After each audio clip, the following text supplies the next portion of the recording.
أعوذ بالله من الشيطان الرجيم بسم الله الرحمن الرحيم وإني أعيذها بك وذريتها من الشيطان الرجيم ربي أعوذ بك من همزات الشياطين وأعوذ بك ربي أن يحضرون.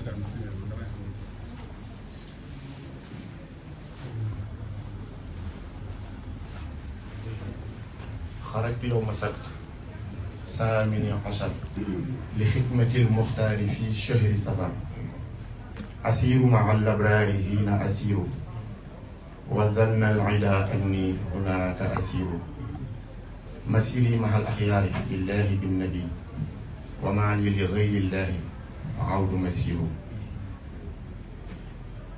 Après toutes ces épreuves endurées, qu'est-ce que Cheikh Ahmadou Bamba a dit?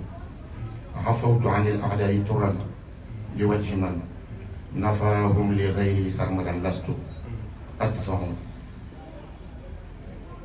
Et qu'est-ce qu'il a demandé à Dieu après toutes ces épreuves endurées? اجعل رجوعي إلى قوم سعادتنا ولتكفنا يوم الجمع الخلق نيرانا يا مالك الملك يا من جل عن خواد ارحم جميع الورى يا هادي الرضا.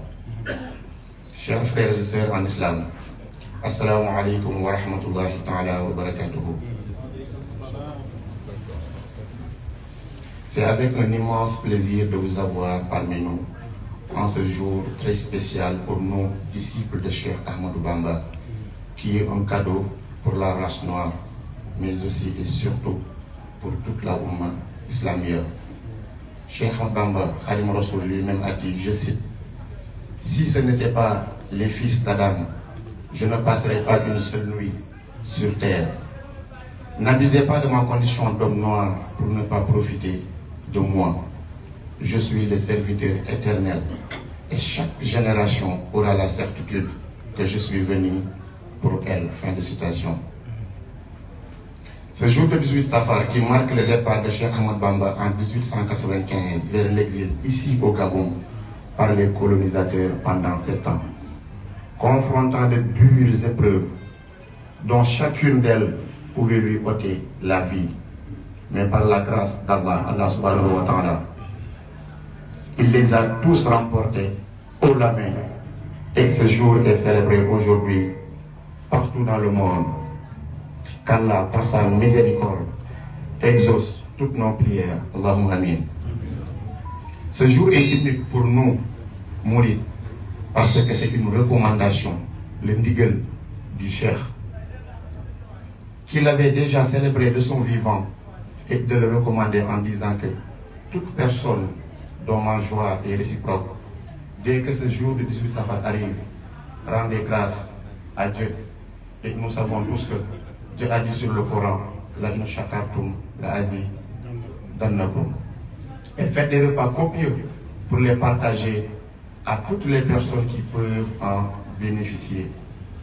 Mes chers frères et sœurs en islam, n'oublions pas également, en ce jour béni, nous devons profiter pour nourrir, revigorer, mais aussi et surtout purifier l'âme.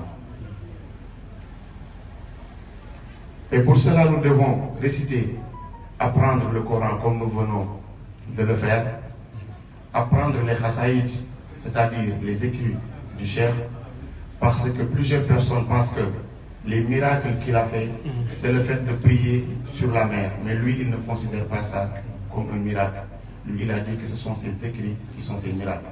Karamati Khatou Yedi.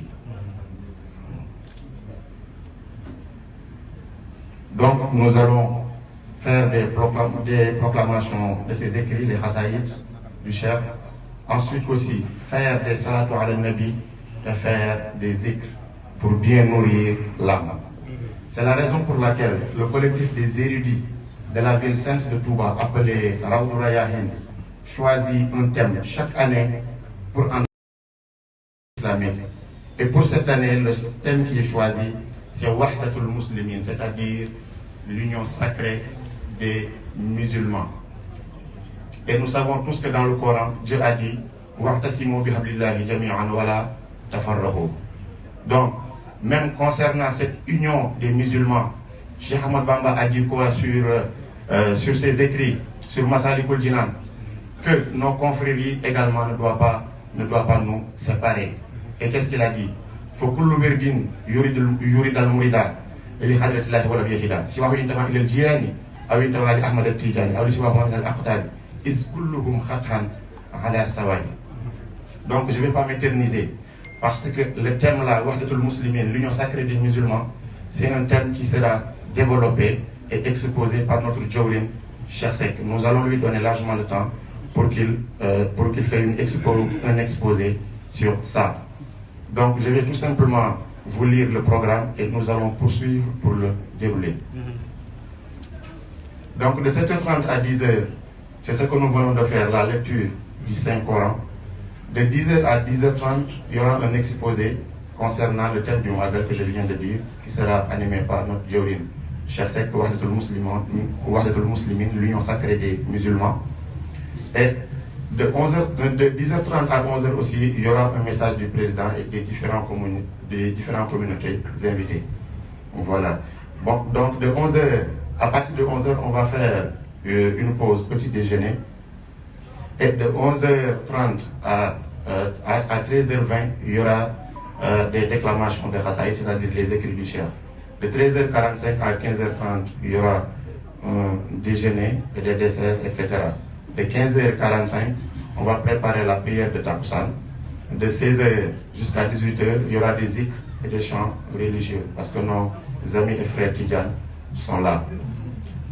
À partir de 19h, nous ferons une mise en place des invités avec un autre exposé animé par notre confrère Lamine Bao, mais il y a aussi notre marabout qui est ici, qui vient du Sénégal, il s'appelle Serine Mama Sougou.